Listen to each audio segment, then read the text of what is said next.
નમસ્કાર વિદ્યાર્થી મિત્રો, ઓક્સફર્ડ સ્કૂલ ઓફ સાયન્સના કોમર્સ ડિપાર્ટમેન્ટમાં આપ સર્વનું હાર્દિક સ્વાગત કરું છું. આપણે ધોરણ 12 કોમર્સની અંદર ચેપ્ટર નંબર 2 સેક્રેટરીયલ પ્રેક્ટિસ સિવાયનો જે બીજો વિષય છે કોમર્શિયલ કોરેસ્પોન્ડન્સ એટલે કે સીસી, એની અંદર વાણિજ્ય પત્ર વ્યવહારની અંદર ચેપ્ટર 2 જોઈ રહ્યા હતા, જેમાં સરકારી વિભાગના પત્રોની સાથે સાથે જાહેર સંસ્થાઓના પત્રો પણ સામેલ છે. આપણે સરકારી વિભાગના પત્રો જોઈ રહ્યા હતા, જેની અંદર આપણે જોઈ રહ્યા છીએ કે પત્રોની અંદર સરકારી વિભાગમાં તાર ટપાલની સેવાઓ હોય, પોસ્ટ વિભાગને લગતી સેવાઓ હોય, પોસ્ટના પાર્સલની સેવાઓ હોય, રેલવેના પાર્સલ વિભાગની સેવાઓ હોય. આ બધા પ્રકારની સેવાઓ જે છે એ આપણે આ સરકારી વિભાગના પત્ર વ્યવહારની સાથે જોઈ રહ્યા છીએ. વિદ્યાર્થી મિત્રો, ખાસ કરીને આપણે એ જોવાનું છે કે આપણે હવે જે ગયા લેક્ચરમાં જોઈ રહ્યા છીએ એ પત્રો સિવાયના જે અમુક નમૂનાઓ છે પત્રોના, એની આપણે વિગતે ચર્ચા કરીશું. આપણે અગાઉ જોઈ ગયા છીએ કે તાર ટપાલ અથવા પોસ્ટ વિભાગનું પાર્સલ છે એ મોડું થયું હોય, એમાં વિલંબ થતો હોય અને આપણી વેપારી સેવા વિખરાતી હોય તો એને લગતા પત્રો જે છે આપણે એની ચર્ચા કરી ગયા છીએ. ત્યારબાદ વિદ્યાર્થી મિત્રો આપણે જોઈએ તો સાથે સાથે જે આપણા આજે એક જ ટેલિફોન નંબર ઉપર સમાંતર જોડાણ માટેની સેવાઓ માટેના પત્રો આપણે જોઈ ગયા છીએ. સાથે જ ટેલિફોન બિલની અંદર બહારગામના કોલ એટલે કે એસટીડી કોલ્સની સેવા મેળવવા માટેના જે કંઈ પત્રો છે એના વિશે જોયું છે.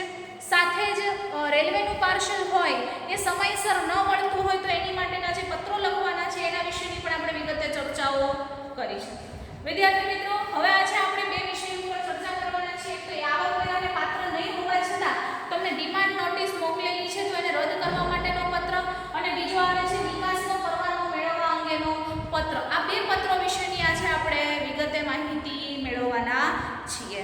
સૌપ્રથમ આપણે એનું એડ્રેસ લખશું. પહેલા તમારે પત્ર બાંધી દેવાનો છે, મારી સાથે જ તમારે પત્ર લખવાનો છે.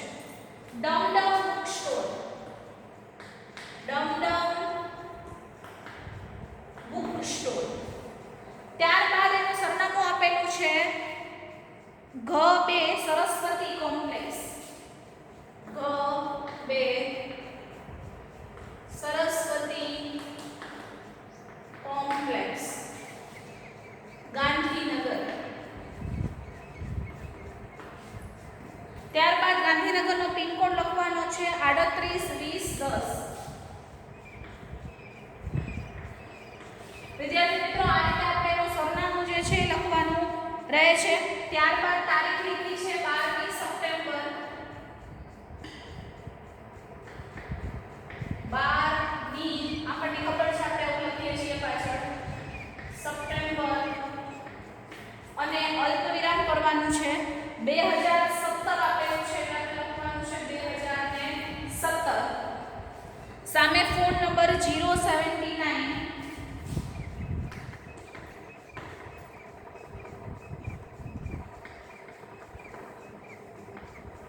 234 ટૂંકો પછી તમે કોઈ પણ આંકડા અંદર નાખી શકો છો, અથવા ન નાખવા હોય તો તમે એક્સેસ કરી શકો છો. ઈમેલ લખવાનો છે. હવે વિદ્યાર્થી મિત્રો, ઈમેલની અંદર હંમેશા એવું હોય છે કે જે સંસ્થાનું નામ હોય છે એ જ નાખતા હોઈએ છીએ. સંસ્થાના નામથી જ ઈમેલ બનાવવાનો છે. અહીંયા આપણે ડમડમ આપ્યું છે એટલે શું લખશું? ડમડમ@yahoo.com. ઓકે, આના વિશેની આપણે અગાઉ ચર્ચા કરી ગયા છીએ કે કેવી રીતે આપણે પત્રો લખવાનો છે. અહીંયા સૌપ્રથમ આપણે શું કરતા કે જે તે સંસ્થાનું પહેલા આપણે નામ લખતા, એ સંસ્થાનું નામ પછી એનું સરનામું જે છે આપણે સામે એક સાઈડ લખતા. પરંતુ ઘણા પત્રોની અંદર અહીંયા ઉપર પણ આપણે એનું નામ, એનું એડ્રેસ અને નામ છે હાઇલાઇટ કરી શકીએ છીએ. અહીંયા લખ્યા પછી નીચે અહીંયા તારીખ લખવાની છે, અહીંયા ફોન નંબર અને ઈમેલ લખવાનો છે. તારીખ પછી બરાબર 1 લીટીની સ્પેસ છોડી અને આપણે જે વ્યક્તિને પત્ર લખવાનો છે એનું નામ અને સરનામું લખવાનું છે, જેની અંદર આપણે આવકવેરા માટેના પત્ર લખતા હોવાથી આવકવેરા અધિકારી, ઇન્કમ ટેક્સ ઓફિસર, જેને ગુજરાતીમાં શું કહેવાય છે? આવકવેરા અધિકારી શ્રી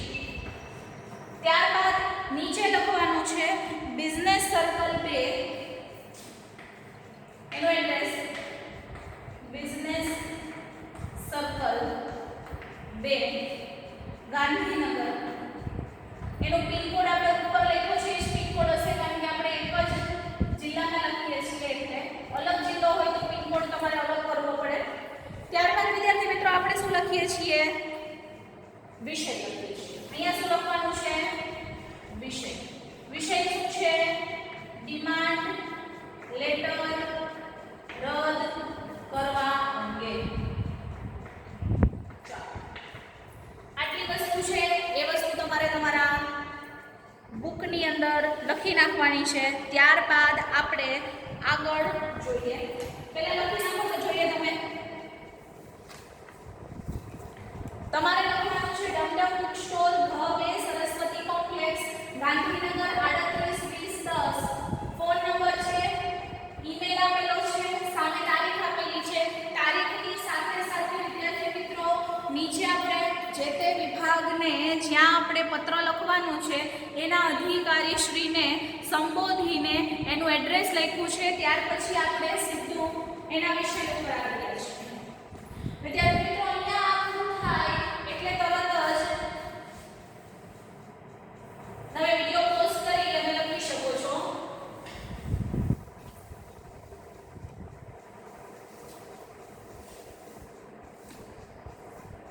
તરત જ વિદ્યાર્થી મિત્રો આપણે શું કરીએ? હવે આગળ જઈએ, કારણ કે આજે આપણે બે લેટર એક સાથે જોવાના છે. સર્વપ્રથમ આપણે વાત કરીએ તો સંબોધન લખવાનું છે. સંબોધનમાં આપણે શું લખીએ છીએ? સાહેબ શ્રી. ત્યારબાદ આપણે લખશું ડમડમ બુક સ્ટોરના નામે આપણે કેટલા વર્ષથી ગાંધીનગરમાં દુકાન ચલાવીએ છીએ તો ડમડમ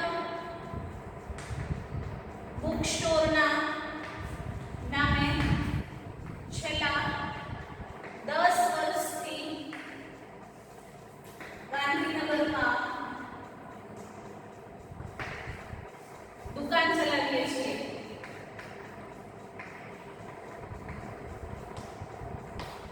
તમને કીધું એમ કે આપણે જે પત્ર લખીએ ત્યારે જે તે સંસ્થા સાથેનો આપણો કેવો વ્યવહાર છે આપણે દર્શાવવાનો થાય છે. આવકવેરાના કાયદા અનુસાર દુકાન ચલાવીએ છીએ, વેપાર કરી રહ્યા છીએ, વ્યાપાર કરીએ છીએ, ગમે એ લખી શકો છો. આવકવેરાના કાયદા અનુસાર દર વર્ષે ઇન્કમ ટેક્સ રિટર્ન પણ ભરીએ છીએ. શું લખવાનું છે?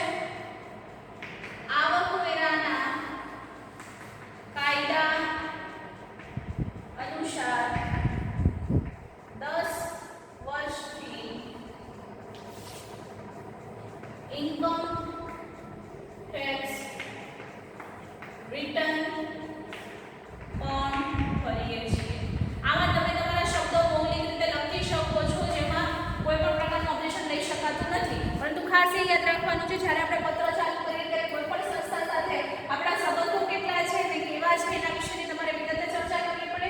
ત્યારબાદ એની સાથે તમે ટેક્સ હોય અથવા જે કંઈ હોય તમે એની સાથેના વ્યવહારો કેવા રહ્યા છે. એટલે આપણે આવકવેરાના કાયદા અનુસાર દર વખતે ઇન્કમ ટેક્સ રિટર્ન ભરીએ છીએ. અમારો પાન નંબર શું છે એ દર્શાવવું પડે. અમારો પાન નંબર PAN. ત્યારબાદ અહીંયા આપેલો છે AEHPN.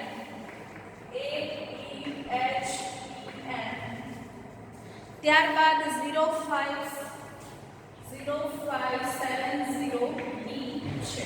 આટલી માહિતી આપણે આપી દીધી. હવે શું પ્રશ્ન છે એના વિશે નીચેના લખવાનું છે કે આકારની વર્ષ 2015-16માં આકારની એટલે અકાઉન્ટિંગ યર્સ 2015-16માં અમારે હજુ આવકવેરા પેટે 7600 ભરવાના થાય છે. આવકવેરા પેટે અમારે હજી 7600 રૂપિયા આ રૂપિયાની સાઈન કરેલી છે થાય. ત્યારબાદ શું કીધું છે તો કે તે પ્રકારની ડિમાન્ડ નોટિસ અમને 2 જુલાઈ 2016 બજાવવામાં આવી. આ પ્રકારની નોટિસ આ 7600 રૂપિયા ભરવાના થાય છે. આ પ્રકારની ડિમાન્ડ નોટિસ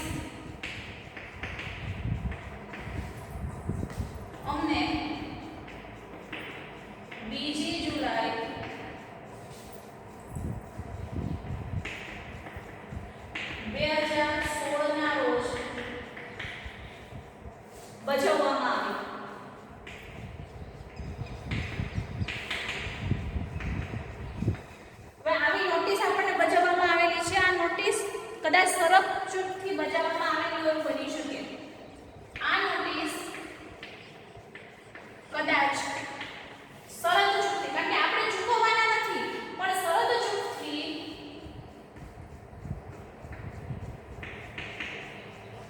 અમને બજાવવામાં આવી હોય એવું બને. હવે એનો કોઈ ઇન્ટેન્સ નથી, પણ છતાં આપણને બજાવવામાં આવી છે. ગત નાણાકીય વર્ષમાં અમારી આવક અગાઉના વર્ષ કરતાં ઓછી થઈ, એટલે આવક વેરો પણ અમારે ઓછો ભરવો પડે. ગત વર્ષે દર વર્ષની સરખામણીએ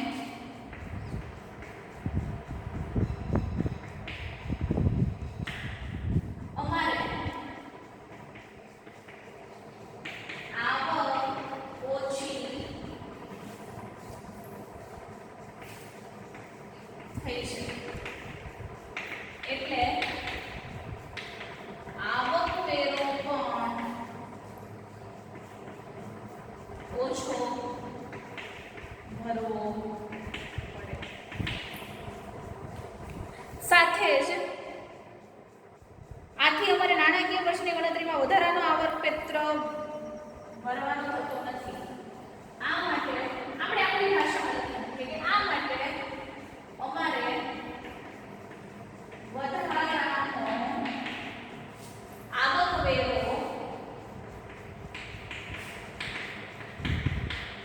ભરવાનો થતો નથી. આપણે આટલું લખી દઈશું કે દર વખતની જે સરખામણી છે એનાથી અમારી આવક ઓછી થઈ છે, એટલે અમારે આવક વેરો પણ ઓછો ભરવો પડે. એટલે આ માટે અમારે વધારાનો આવક વેરો છે એ અહીંયા ભરવાનો થતો નથી. એટલે આવકવેરા વિભાગ સાથે ઇન્કમ ટેક્સ રિટર્નની આ નકલ પત્ર સાથે આપના સંદર્ભ માટે વિડેલ છે. એટલે ડિમાન્ડ લેટરની નકલ આ સાથે જોડેલ છે. ત્યારબાદ લખવાનું છે કે અમારા દ્વારા રજૂ કરવામાં આવેલ હિસાબો અને ઇન્કમ ટેક્સ રિટર્નની ચકાસણી કરી વધારાના આવકવેરાની ડિમાન્ડ કરતી નોટિસ સત્વરે રદ કરવા વિનંતી કરવામાં આવી છે. એટલે કે અમારા હિસાબ તથા ઇન્કમ ટેક્સ રિટર્નની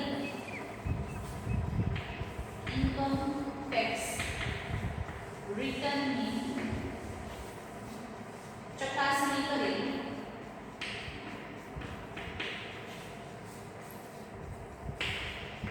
ડિમાન્ડ લેટર સત્વરે રદ કરવા વિનંતી છે.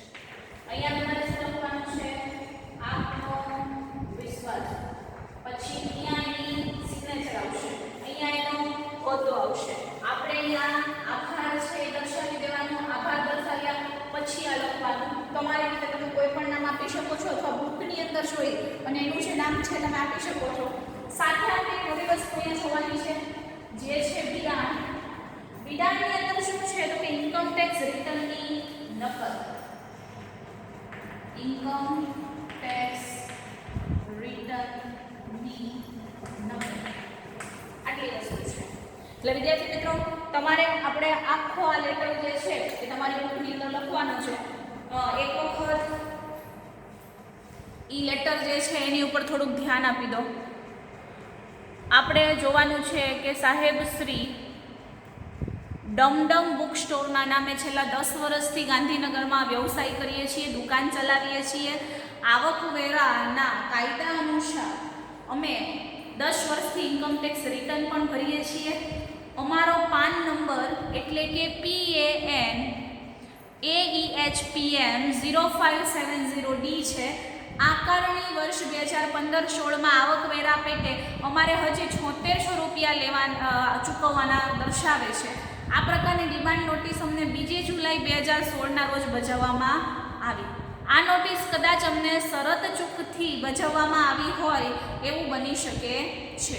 ગત વર્ષે દર વર્ષની સરખામણી કરતાં અમારે આવક ઓછી થઈ છે, એટલે આવકવેરો પણ ઓછો ભરવો પડે. આ માટે અમારે વધારાનો આવકવેરો ભરવાનો થતો નથી. એટલે ડિમાન્ડ લેટરની નકલ આ સાથે જોડેલ છે. અમારા હિસાબ તથા ઇન્કમ ટેક્સ રિટર્નની ચકાસણી કરી ડિમાન્ડ લેટર સત્વરે રદ કરવા માટે વિનંતી છે. આભાર. આપનો વિશ્વાસુ. અહીંયા જગ્યા નથી એટલે હું સિગ્નેચર કે એવું નથી કર્યું. તમે કોઈ પણ નામ આપી શકો છો. નીચે એનું વ્યક્તિ જે છે એને મેનેજર અથવા કોઈ પણ પોસ્ટ આપી શકો છો અથવા માલિકની પોસ્ટ આપી શકો છો. નીચે છે બિડાણ. બિડાણમાં ઇન્કમ ટેક્સ રિટર્નની નકલ જે છે એ જોડવાની છે. એટલે તમે જે લેટરની સાથે જે પણ પ્રકારની વધારાની માહિતી મોકલતા હોય એને બિડાણ કરી અને એની નકલ તમે મોકલી છે એ તમારે દર્શાવવું પડે. એટલે ક્યારેય પણ જો આ પત્ર જ્યારે ખુલે અથવા એમાંથી આ નકલ ગાયબ થઈ હોય તો જે તે અધિકારીને ખ્યાલ આવે. એટલા માટે ખાસ આપણે એક ધ્યાન રાખવાનું છે કે જ્યારે આપણે આ બિડાણ કે માહિતી છે એ ફરજિયાત રીતે દર્શાવવાની રહે છે.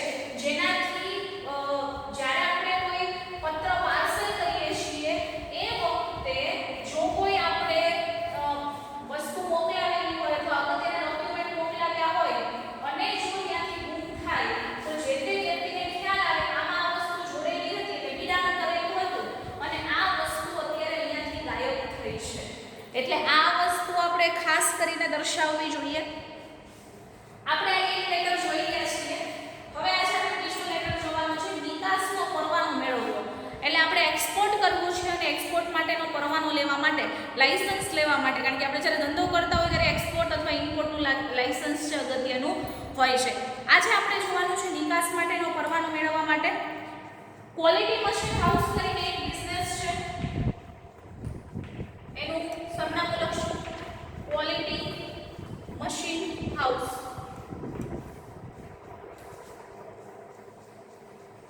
એનું નામ છે. ત્યારબાદ આપણે એનું એડ્રેસ લખવાનું છે. Quality machine house plot number 17. Plot number 17. ત્યારબાદ છે GIDC Gadhada road. GIDC Gadhada road. ત્યારબાદ લખવાનું છે ભાવનગર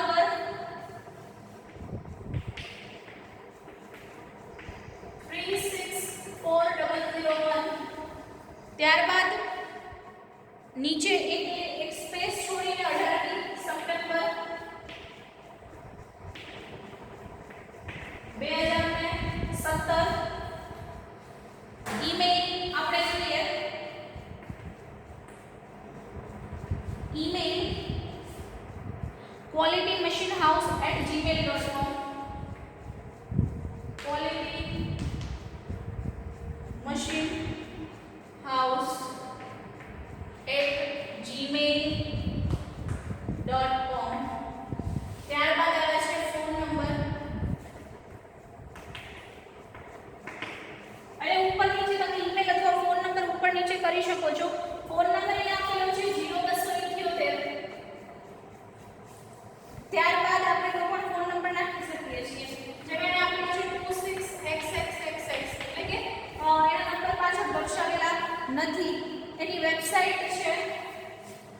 અહીંયા વેબસાઈટ પણ આપેલી છે. જો આપણે તો આપણે આપી શકીએ કે જ્યારે ઇમ્પોર્ટ એક્સપોર્ટ થાય ત્યારે ખરેખર વેબસાઈટ આપીએ તો એ આપણી પેઢીની એક સારી બાબત ગણી શકાય છે. જેમાં એની વેબસાઈટ છે www.qualityhouse.com. ત્યારબાદ વિદ્યાર્થી મિત્રો આપણે લખવાનું છે the joint director general of foreign trade. The joint કોને ઉદ્દેશી લખવાનો છે? The joint director general of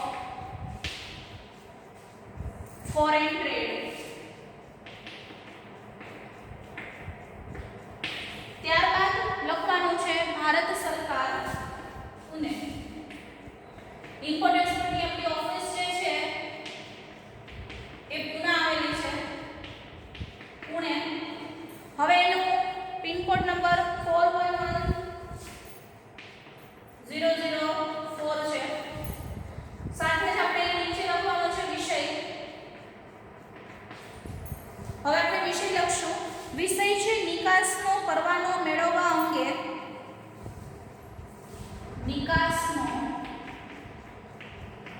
પરવાનો મેળવવા અંગે વિષય જે હોય લખી નાખવાનું છે IEC 01 એટલે કે આપણે કયું લાયસન્સ મેળવવાનું છે IEC ઇન્ડિયન એક્સપોર્ટ નું જે લાયસન્સ આવે છે એ મેળવવાનું છે 01 નું લાયસન્સ આટલી વસ્તુ તમારે તમારા પુસ્તકમાં લખવાની છે ત્યારબાદ આપણે આગળની વસ્તુઓ જોઈએ quality machine house email qualityhouse@gmail.com phone number 0278 એને ત્યારબાદ નીચેની વેબસાઇટ લખેલી છે www.qualityhouse.com આ સાઈડ એનું સરનામું છે plot number 17 GIDC Gadhada road Bhavnagar 364001 18મી સપ્ટેમ્બર 2017 એની તારીખ આપેલી છે નીચે આપ્યું છે the joint director general of foreign trade Bharat સરકાર પુણે 411004 નીચે આપેલો છે વિષય નિકસનો પરવાનો મેળવવા અંગે IEC 01 એનું લાયસન્સ મેળવવા અંગેનો પરવાનો મેળવવા માટે થઈ અને આ લેટર લખવામાં આવેલો છે જેની અંદર આપણે હવે શરૂઆત કરીશું લખવાની જેમાં આ જે છે ભારત સરકારને જ્યારે લખીએ છીએ ત્યારે થોડું અલગ રીતે લખવાનું છે પરવાનો કેવી રીતે મેળવવાનો છે એના બાબતની આપણે ચર્ચાઓ હવે કરીશું જેની અંદર દર્શાવેલા મુજબ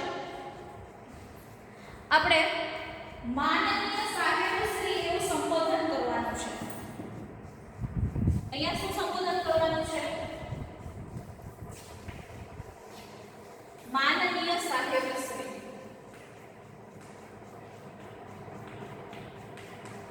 માનનીય સાહેબશ્રી હવે આપણે કીધું એમ કે આપણે શું દર્શાવવાનું તો કે આપણે નોટબુક અને પુસ્તકો બનાવવાના અને છાપવાના મશીનોના મોટા ઉત્પાદક છીએ અમે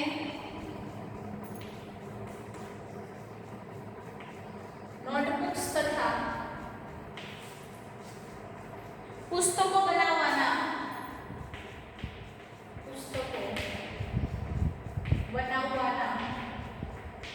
અને છાપવાના જે કઈ મશીનો છે એના મોટા ઉત્પાદક છીએ મશીનોના મોટા ઉત્પાદક છીએ આપણે શું ઉત્પન્ન કરીએ છીએ એટલે તેના ઉત્પાદક છે તેનું મેન્યુફેક્ચરિંગ કરીએ છીએ એના વિશેની વાત છે છેલ્લા 10 વર્ષથી કેટલા વર્ષથી આપણે કરીએ છીએ તો કે છેલ્લા 10 વર્ષથી સમગ્ર દેશમાં અમારા મશીનો મોટા પાયે વેચાય છે સમગ્ર દેશમાં અમારા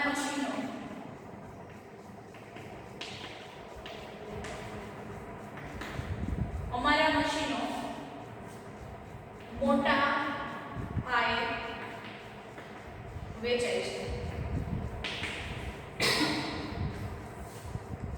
ત્યારબાદ દિવસે દિવસે એની માંગ વિદેશમાં પણ વધી રહી છે દિવસે દિવસે એની માંગ વિદેશોમાં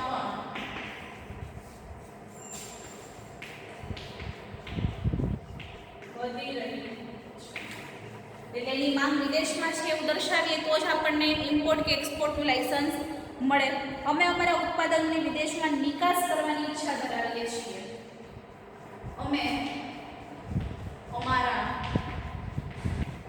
ઉત્પાદનોની વિદેશમાં નિકાસ કરવા ઈચ્છીએ છીએ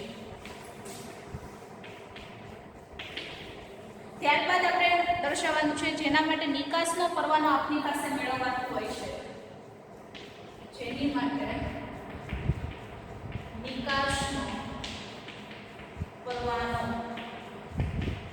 આપની પાસે મેળવવાનો હોય છે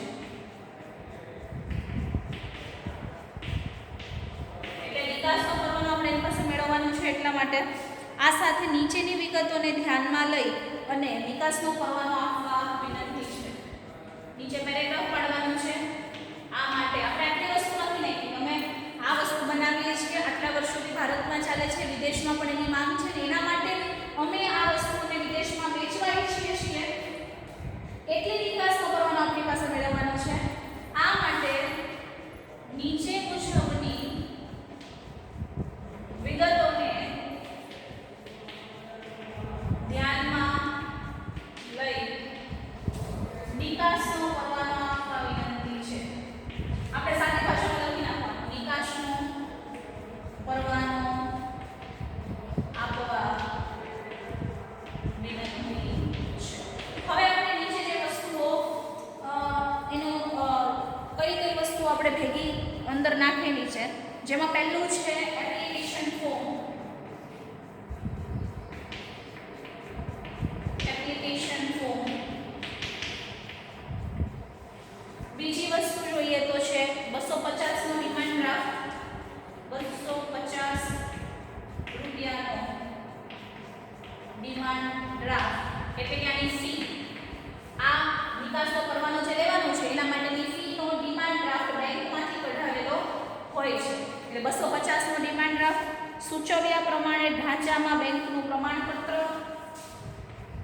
સૂચવ્યા પ્રમાણેનું બેંકનું પ્રમાણપત્ર, સાથે ચોથી વસ્તુ છે પાન કાર્ડની સ્વપ્રમાણિત નકલ, સેલ્ફ આસિસ્ટેડ કરેલી, એટલે કે કોઈ નોટરી પાસે સહી સિક્કા નથી કરાવેલા, પણ આ પાન કાર્ડ સાચું છે એટલે નીચે સેલ્ફ કરીને કરેલી સિગ્નેચર એટલે સ્વપ્રમાણિત નકલ. ત્યારબાદ પાંચમું આપણે જોવાનું છે અરજદારનો એક ફોટો, એટલે જેને અરજી કરી છે એનો ફોટો, અરજદારનો એક ફોટો. છઠ્ઠું જે વસ્તુ આપણે ભેગી મોકલી હોય એ વસ્તુ લખવાની છે. 50ની ટિકિટનું કંપનીના સરનામાવાળાનું પરમિટિવ, ₹50ની ટિકિટનું કંપનીના સરનામાવાળું પરમિટિવ. આ બધી વસ્તુઓ જ્યારે આપણે નિકાસનો પરવાનો કાઢીએ ત્યારે જરૂરી હોય છે. 10ની ટિકિટ લગાવેલું, બેંકના સરનામાવાળું પરમિટિવ, ₹10ની ટિકિટનું બેંકના સરનામા વાળું પરમિટિવ. ત્યારબાદ બીજું શું છે અન્ય દસ્તાવેજી કાગળો, અન્ય દસ્તાવેજી કાગળો. આટલી વસ્તુઓ આપણે વિધાન કરેલી છે. અહીંયા નીચે લખવાનું છે આભાર. આભાર કરી અને પહેલા આપણે લખવાનું છે કે મહેરબાની કરી અને અમને પરવાનો ઝડપથી આપશો. મહેરબાની કરી અમને પરવાનો ઝડપથી આપશો. કયો પરવાનો તેના વિશે લખવું પડે IEC 01 એ પરવાનો નીચે લખવાનું છે આભાર. હવે અમુક વસ્તુ જે તમારે જાતે લખવાની છે, આભાર લખ્યા પછી આપનો વિશ્વાસ કરી અહીંયા આપણી સહી અને સમાપન દર્શક જે કાંઈ વસ્તુ છે એ લખવાની છે. એ લખાય છે એટલે એની નીચે લખવાનું છે વિધાન. વિધાન લખ્યા પછી એમાં લખવાનું છે ઉપર મુજબ. ખાલી આટલું જ લખવાનું છે, કારણ કે આ વસ્તુ આપણે લખી છે એમાં આ વસ્તુ તમને મોકલીએ છીએ. પહેલા લખી લો પછી આ વસ્તુને સમજાવી દઉં છું. લખવામાં આપણે ખાસ એ જોવાનું, માનનીય સાહેબશ્રી અમે નોટબુક અને પુસ્તકો બનાવવાના છાપવાના મશીનોના મોટા ઉત્પાદક છીએ. છેલ્લા 10 વર્ષથી સમગ્ર દેશમાં અમારા મશીનો મોટા પાયે વેચાય છે. દિવસે દિવસે એની માંગ વિદેશોમાં વધી રહી છે. અમે અમારા ઉત્પાદનોની વિદેશમાં નિકાસ કરવા ઈચ્છીએ છીએ, જેની માટે આ નિકાસનો પરવાનો આપની પાસે મેળવવાનો હોય છે. આ માટે નીચે મુજબની વિગતોને ધ્યાનમાં લઈ અમને નિકાસનો પરવાનો આપવા માટે વિનંતી છે. પહેલું છે એપ્લિકેશન ફોર્મ, બીજું છે 250નો ડિમાન્ડ ડ્રાફ્ટ, ત્રીજું છે સૂચવ્યા પ્રમાણે બેંકનું પ્રમાણપત્ર, પાન કાર્ડની સ્વપ્રમાણિત નકલ, અરજદારનો એક ફોટો, 50 રૂપિયાની ટિકિટનું કંપનીના સરનામાવાળું પરબીડિયું, 10 રૂપિયાની ટિકિટનું બેંકના સરનામાવાળું પરબીડિયું. 8મું છે અન્ય દસ્તાવેજી કાગળો. નીચે લખ્યું છે મહેરબાની કરી અમને પરવાનો ઝડપથી આપશો. IEC 01 લાયસન્સ મેળવવાનું છે. સાથે નીચે આભાર. સામેની સાઈડ આપનો વિશ્વાસ કરી અને તમારે એનું સમાપન લેટર અથવા જે તે વ્યક્તિએ લખ્યું હોય તો મૂળચંદ રૂપાણીએ આપેલું છે, એ કંપનીનો માલિક છે. આ બાજુ તમારે લખવાનું હોય બિડાણ ઉપર મુજબ, એટલે કે આ જે બિડાણ આપણે કર્યા છે એની અંદર છે. વિદ્યાર્થી મિત્રો, અહીંયા આપણે સરકારી વિભાગના જે કાંઈ પત્રો છે એ પૂર્ણ કરીએ છીએ. હવે જાહેર ઉપયોગી સેવા અંગેના પ્રમાણપત્રો અથવા તો એમાં કેટલા પ્રમાણપત્રોની જરૂર પડે, કેવી રીતે પત્ર લખાય છે, એના અંગેનો પત્ર વ્યવહાર જે છે આપણે વિગતે અભ્યાસ કરવાના છીએ. એટલે આટલા પત્રો જે છે, આ રીતના પત્રો જે છે આપણને પરીક્ષામાં પૂછાતા હોય છે. હવે તમારે આ અંગેના પત્રોની મેં તમને PDF ફાઇલ મોકલેલી છે, જે અંગે તમારે સ્ટડી મટીરિયલમાંથી સ્ટડી કરવાનું રહેશે. વિશેષ પત્રો જે છે એની અંદર જાણકારી આપેલી છે. આના જેવા જ બીજા પત્રો એમાં આપેલા છે જેની તમારે પ્રેક્ટિસ ઘરે કરવાની છે. અને વિદ્યાર્થી મિત્રો, આ પત્રો જે છે આ ઢાંચામાં લખાઈ યોગ્ય છે. આના પછી જાહેર ઉપયોગી જે સેવાઓ છે એના પત્રો કેવી રીતે લખવા એ આના પછીના લેક્ચરની અંદર આપણે વિગતે જોઈશું. આભાર.